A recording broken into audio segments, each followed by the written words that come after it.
intentionally when I was pregnant, hid. Not because I was embarrassed. I was growing a human inside of me. She admitted in the interview that during her pregnancy she hid, and that one word alone instantly grabbed attention. Hiding isn't something people usually associate with pregnancy, especially when someone lives in the public spotlight. That small detail made viewers pause and replay the clip. Why use the word hid? What exactly did she mean? The moment that snippet started circulating online, conversations picked up fast. People weren't yelling, they were analyzing. Soon after, speculation started building.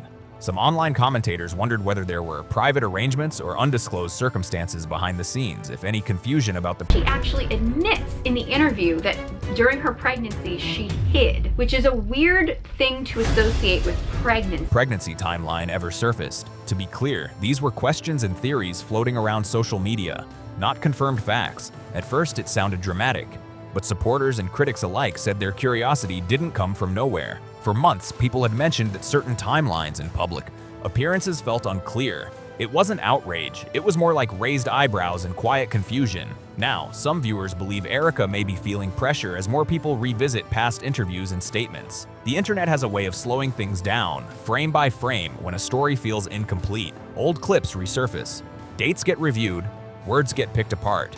And once that process starts, even minor details can grow into major discussion points.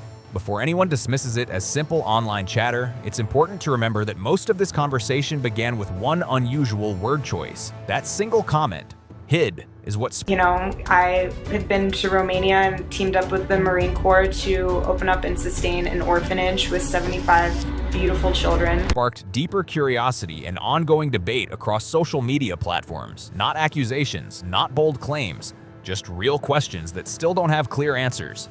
At that time, he was very much present in her life, which is exactly why this next detail caught so many people off guard. It wasn't random, it wasn't pulled out of thin air. It was something viewers noticed on their own while looking closely at what was shared publicly. The name shown on the ultrasound image wasn't Erika Kirk. It read Erika France, her maiden name, and that small detail instantly made people pause. Later, Erika Kirk posted a video displaying the ultrasound photo, seemingly to confirm she was pregnant. But instead of focusing on the scan itself, many viewers zoomed in on the name printed in the corner. That's where the confusion kicked. Okay, so Erika Kirk posted a video, and in it she has a photo of her ultrasound. She's kind of showing her pregnancy, and something that stood out to me was in the top corner it listed her as Erika Franzve and not Erika Kirk. In some circulated screenshots, people even claimed they saw slight variations in the spelling, which only added to the online chatter. Now, to be fair, there can be simple explanations. Medical systems don't always update immediately. Paperwork can take time. Name changes don't always reflect across every record overnight. On its own, that detail might not mean much. But when audiences are already questioning timelines and consistency, even small discrepancies start to feel bigger than they probably are. Not accusations, not verdicts, just honest questions that are still hanging in the air. At that point in time, he was clearly part of the picture, which is why this next detail didn't slide past people quietly. Viewers weren't hunting for drama. They were reacting to what they saw with their own eyes. When the has allegedly 2 kids that we seem to never see, who may or may not exist. They're 2 kids who are not seeing their father again. She doesn't think that's a sacred time. Ultrasound image was shared. The name displayed wasn't Erika Kirk. It read Erika France, her maiden name, and that tiny detail instantly made people stop scrolling. Later on, Erika Kirk posted a video showing the ultrasound photo, seemingly to confirm her pregnancy publicly. But instead of focusing on the scan itself, online observers zoomed straight into the corner where the name appeared. That's when conversations really started picking up speed. Some circulating screenshots even showed slight name variations, which only deepened the confusion for viewers trying to piece everything together. Now, to be fair, there are logical explanations. Medical systems don't always update right away. Name changes can take time to reflect across every document. That alone wouldn't usually spark major discussion. But when people are already examining timelines closely, even small inconsistencies can feel amplified and make the overall situation look more complicated than expected. And then there's the part that really made— wow, it just dawned on me, we've never seen Charlie Kirk and Erika Kirk's kids, or at least I haven't. People freeze mid-scroll. Erika openly shared that she hid during her pregnancy. She described that season as sacred, saying she wanted to stay out of sight, eat burgers in peace, and enjoy the moment privately. And honestly, choosing privacy during pregnancy isn't strange at all. Plenty of people step back from the spotlight during such a personal time. No one is criticizing that decision. That part, on its own, makes sense. But here's where the timeline started raising eyebrows. After Charlie passed away, that intense privacy suddenly disappeared. Erika was no longer out of sight. She was everywhere. Interviews, podcasts, panels, public appearances, one after another with no pause. The contrast felt dramatic to many watching, so naturally, people began asking the question that was sitting right there. Father, when you become a mother, how are you raising your kids? Are you taking responsibility, or are you giving them a device and saying, go down that rabbit? Why step completely away during pregnancy, but then become highly visible during a painful chapter? Once viewers stopped accepting the simple, "I was just being private" explanation, alternative theories resurfaced online. Not in a cruel way, not in a mocking way, more in a "this might explain the gaps" kind of way. And to be very clear, surrogacy itself is not controversial. Many families choose that path. There's nothing wrong with it. That's not the issue people were debating. What stirred conversation was the possibility, purely speculative, that public appearances and timelines might not fully align with how events were presented. That's the detail that shifted the tone of the online discussion. Once that idea started circulating again, the internet did what it always does. Old interviews were replayed, archived photos were examined, past clips were slowed down and studied. When doubt enters the chat, everything gets reviewed with sharper focus. I intentionally, when I was pregnant, hid. Not because I was embarrassed. I was growing a human inside of me. I want to enjoy eating my In-N-Out burger and my hot fudge sundae. That's what I want to do. When people went back to review old timelines, they noticed something else that suddenly felt strange all over again. One big detail stood out. The children's faces have never been shown clearly to the public.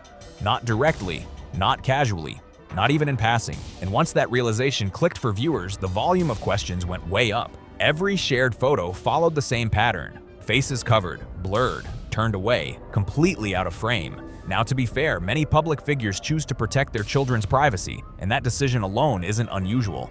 But because there were no clear images, people trying to understand the timeline felt stuck comparing surface details only. Things like size, hair color, posture, and overall. We haven't been dating long. There are some key things that are like the pillars of our relationship. One of them obviously being our growth.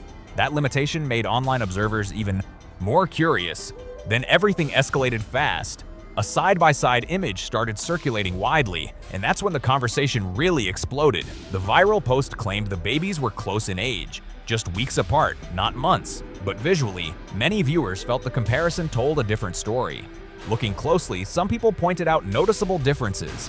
One baby appeared larger and more physically developed, with darker hair and what some described as an older overall look. The other appeared smaller, lighter-haired, and younger. I had been to Romania and teamed up with the Marine Corps to open up and sustain an orphanage with 75 beautiful children. Comparison. That's when reactions shifted from mild curiosity to strong confusion. Because according to the public timeline, this was supposed to reflect the same child at a similar stage. Same baby, same age range, same narrative. And that perceived mismatch is what sparked intense online debate. Suddenly, people found themselves asking questions they didn't even want to ask at first. Are these two different children?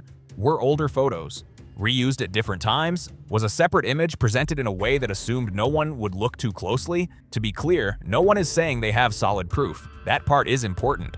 These are observations and online discussions, not confirmed facts. But when visuals don't seem to match the public storyline, people are naturally going to start analyzing everything. What added to the pause was the reality that the children are never clearly shown. Allegedly, there are two, yet the public has never seen them directly. And according to the timeline, their father will never be seen with them again. That detail alone makes many viewers stop and think for a second. It shifts the tone of the whole conversation. Here's where the spotlight turns again. If pregnancy was described as sacred, something worth stepping away from the public eye for, then why doesn't that same protective energy apply now? These are infants, early childhood, a stage most parents guard closely, yet Erika has maintained non-stop visibility.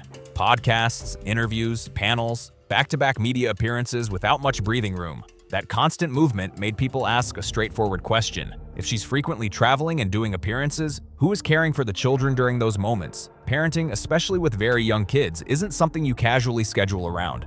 It requires time, presence, hands-on attention when no cameras are around. And once that question entered the conversation, it became one more layer people couldn't ignore. Once that question landed, the discomfort didn't fade. It actually got louder. From the outside looking in, many observers are saying they just don't see clear signs of hands-on parenting right now. Not perfection, not staged moments, just visible effort. When someone becomes a mother or father, people naturally expect to see some presence, small glimpses that show responsibility in motion. That curiosity quickly snowballed into bigger questions. How are the kids being raised day to day? Who's physically there with them most of the time? Are they getting focused attention, structure, and care? Or is the public simply not being shown that part of life at all? These aren't direct accusations. They're the kinds of questions that pop up when details feel limited and visibility is low. What adds another layer is the fact that the public has never clearly seen the children's faces, not once. And because of that privacy wall, some online voices have pointed out an uncomfortable but realistic thought. If family arrangements ever shifted privately, no one on the outside would even know. That's where the speculation starts to feel tense. Then another theory began circulating online, and this one took the conversation in a completely different direction. Then the conversation took another sharp turn. Romania. Online chatter started building around a new idea. Could one or both children have come from Romania through adoption? That theory gained traction after certain comments began circulating across social platforms.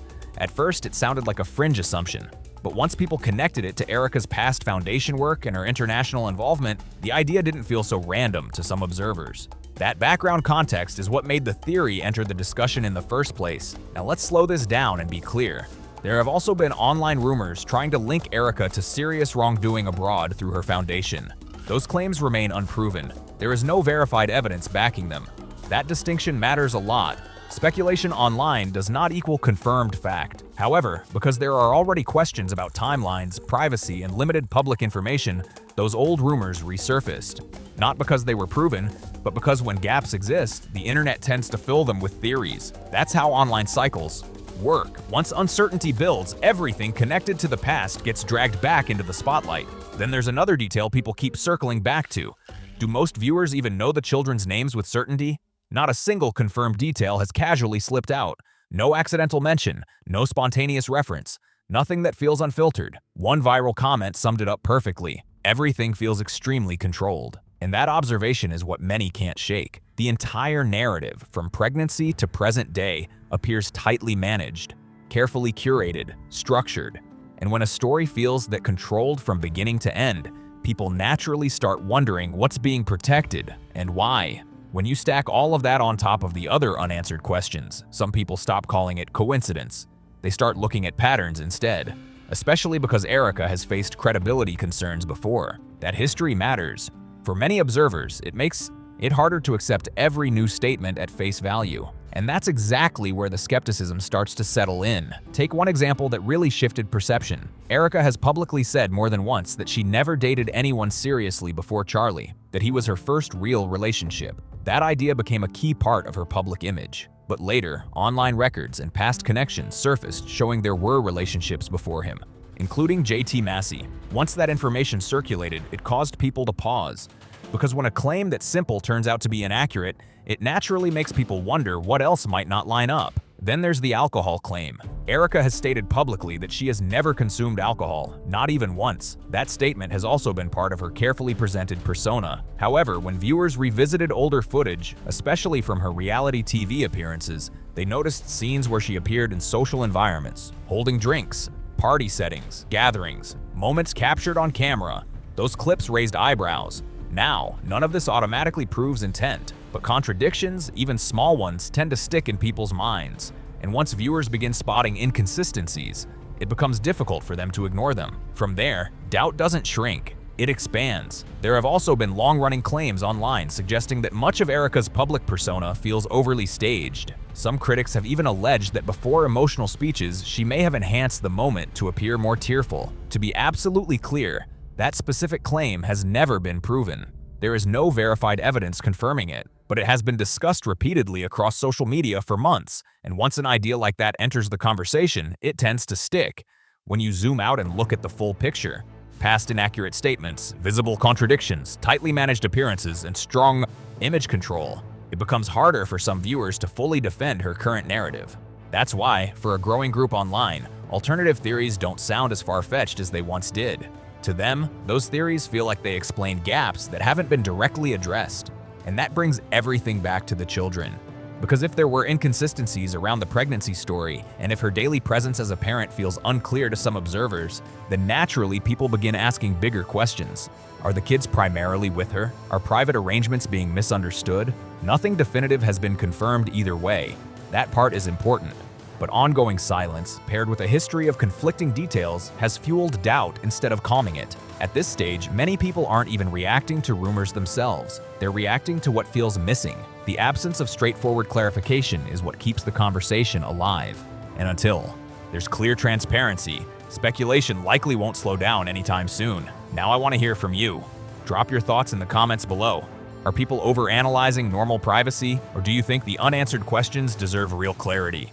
If you found this breakdown helpful, make sure to like this video, subscribe to the channel, and share it so others can join the discussion. And I'll see you in the next one.